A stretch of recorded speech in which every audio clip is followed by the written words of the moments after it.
Hello everybody and welcome back to another Oscar prediction video where today I will be taking a look at the category of Best Production Design. Now I'm going to try to get through the next couple of videos relatively quickly because I'm a couple of days behind and I want to make sure I can get to it before the Oscars, which are coming up very close. But also it is a little bit nerve-wracking how many of the races are closer than you would want them to be. And I know that there are going to be some surprises on the day, and I want to make sure I can figure out what they're going to be. This particular category is one where on paper there's an easy frontrunner, and yet I can so easily see there being an upset. But let's not waste any more time. Let's get right to it. Fifth most likely to win is The Tragedy of Macbeth.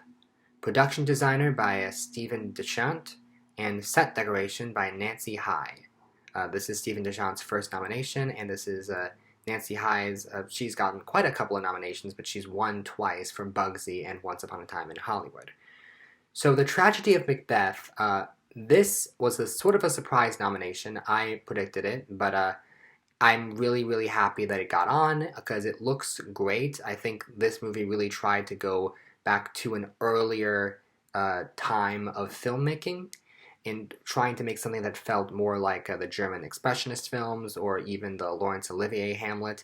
It's a movie where you can obviously tell that it was all done on sound stages, but it helps with the atmosphere. And also the sets are very minimalistic, allowing the actors and the certain key things in the frame to really stand out. It works in conjunction with the cinematography really well.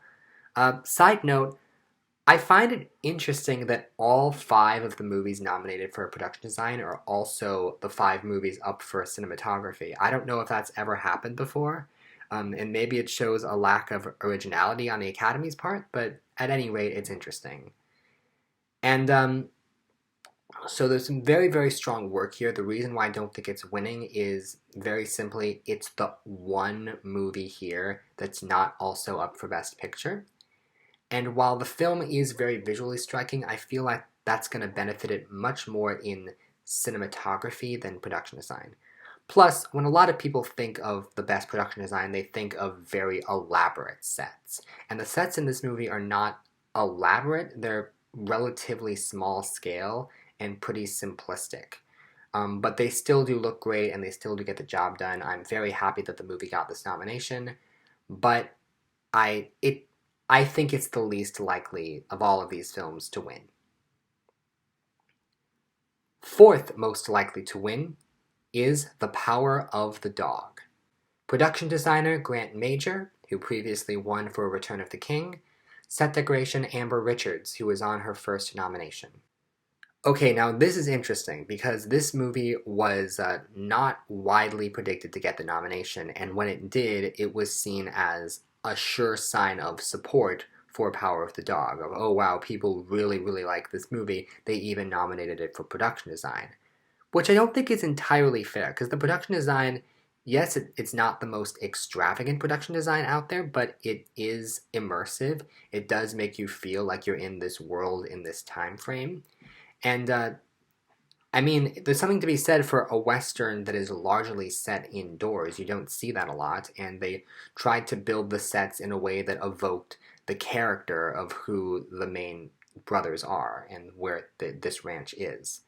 So I do like the production design of this film. I don't know if it would be in my personal top 5, but it is very well done. And I don't think I can see it winning for the case that a lot of it is very muted. But with that said, Power of the Dog is in an interesting position right now because at one point it looked like it was going to sweep everything, and now we're like, oh man, is it even going to get 2 on the night? Its chances are going down fast, or maybe they're not, we don't know. But someone suggested that this could be a Lincoln situation where the top contenders that year were Life of Pi, Anna Karenina, Les Mis, that seemed to have very flashy production design, and they gave it to Lincoln. And Lincoln was a case of, oh, the movie has 12 nominations. It's not just going to win 1 Oscar on the night.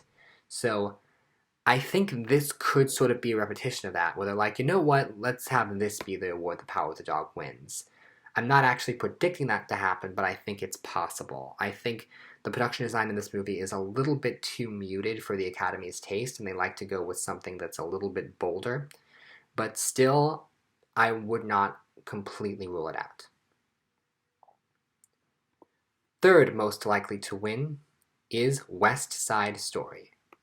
Production designer Adam Stockhausen, who previously won for the Grand Budapest Hotel, set decoration by Rina D'Angelo, who was previously nominated for Bridge of Spies. So this is an interesting nomination because the movie does look really good, and Spielberg really does do a good job of making it feel like you're back in this time period and also giving the environments a lot of character. I think on its own, this is a deserving nomination. I think the thing that's holding it back and the reason why it hasn't won a ton of awards in the build-up to this is because it's a remake of a movie that still looks unbelievably good by today's standards. And I think a lot of people may be negatively comparing it to that film. That film obviously won the production design Oscar, and this film, while it looks good, some may say, it's a little bit muted. I like the West Side Story that had more color in it. Now, with that said, I don't think it's impossible that this wins. I think the movie itself is well-liked enough that it could upset here. But it hasn't won anything major in the build-up to this, and really I just feel like while the movie is well-liked and the production design is more flashy than Power of the Dog, it's not going to stand out enough, at least not more than the top two in this category. So, very good work, but I just don't see this one winning, and I'm sorry I'm moving a little bit quickly today, but I almost don't know what else to say about this. Maybe I could see it winning in another year. It does look good, but I think this is a two-way horse race. And granted, sometimes when you have a two-way horse race, something else can come up from behind, but I don't feel like that's going to happen this year. Second most likely to win is Nightmare Alley. Production designer Tamara Deverall, who was on her first nomination. Set decoration by Shane Vau, who is previously winner of this category for The Shape of Water. Sorry, my voice went weird there. But anyway, this movie, this really could win. Because this movie won the Art Directors Guild Awards for for period production design. It was not competing against the movie that is in number one position, which I'll get to in a minute. But the production design of this movie is certainly very flashy and very colorful and does stand out. It's very appealing to the eye. The nomination makes a lot of sense. And the thing is, I remember when I saw the movie thinking, oh, this is very flashy, like this could win, but I don't know how much support the movie's going to have. And I think there was a general consensus that, oh, all this movie needs to win is a Best Picture nomination. But then, lo and behold, it got the Best Picture nomination, which was a surprise for some people. Some people thought that it wasn't in the top contenders to get that nomination. Some people said it just got in by the skin of its teeth.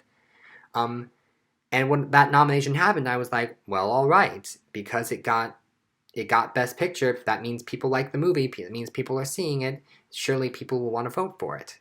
But then it lost Critics' Choice and it lost BAFTA.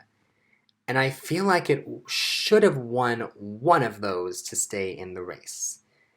Now, I'm not entirely sure. I get why BAFTA went the way they did, but you'd think that Critics' Choice would go for it. You'd think it's very flashy, it's very colorful, it's the sort of thing that people would want to reward, and they have the different environments. They have the carnival in the first half, and then the Cate Blanchett's office, and the crazy things that happen in the second half, or maybe a bit less crazy than the first. But it definitely would make sense as a production design winner. You'd see that this movie won production design and you'd be like, well, that makes sense. But I just can't bring myself to predict it. And the reason I just can't bring myself to predict it is, number one most likely to win, Dune. Production designer Patrice Vermette, who is on his third nomination, I believe, after Young Victoria and Arrival, and a set decoration by Zuzanna Sipos, who was on her first nomination.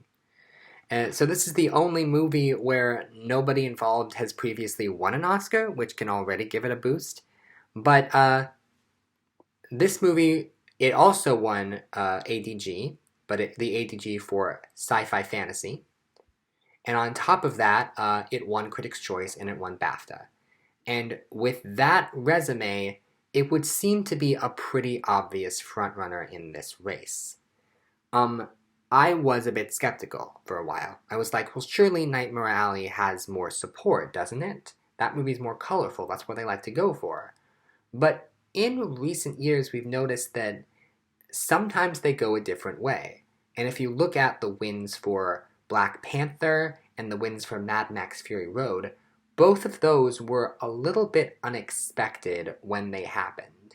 And the reason they went for those kinds of movies were they really like production design that is also world building.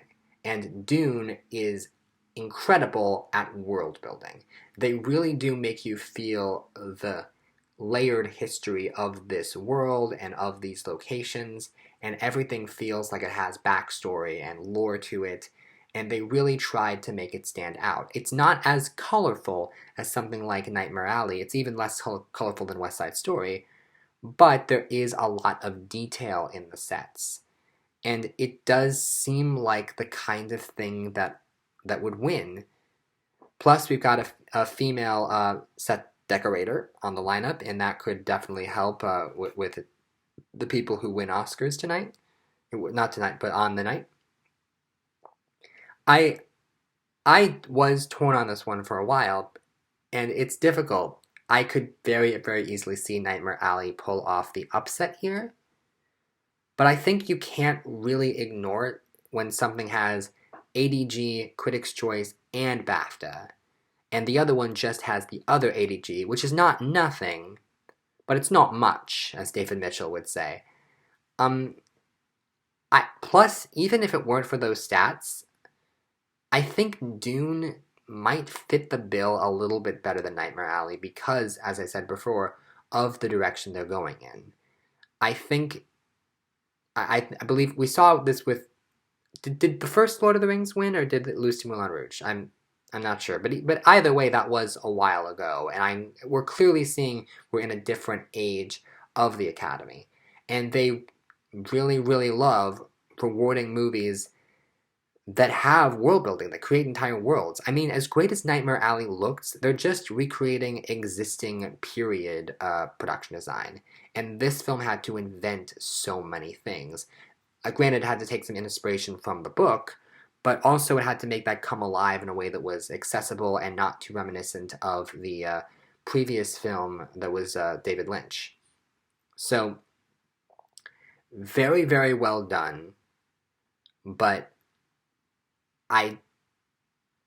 okay, I'm thinking about this, and I'm confident here. I'm going to keep Dune as the winner. So thank you very much for watching this video, and I hope you enjoyed it, and tune in next time. I'm not going to say what I'm going to be doing next time. I've learned to keep that secret because my whims can change, and it's just whatever I feel like I'm going to do. But whatever is the next video, I think it's coming out relatively quickly, so stay tuned for that. Thank you all for watching, and goodbye.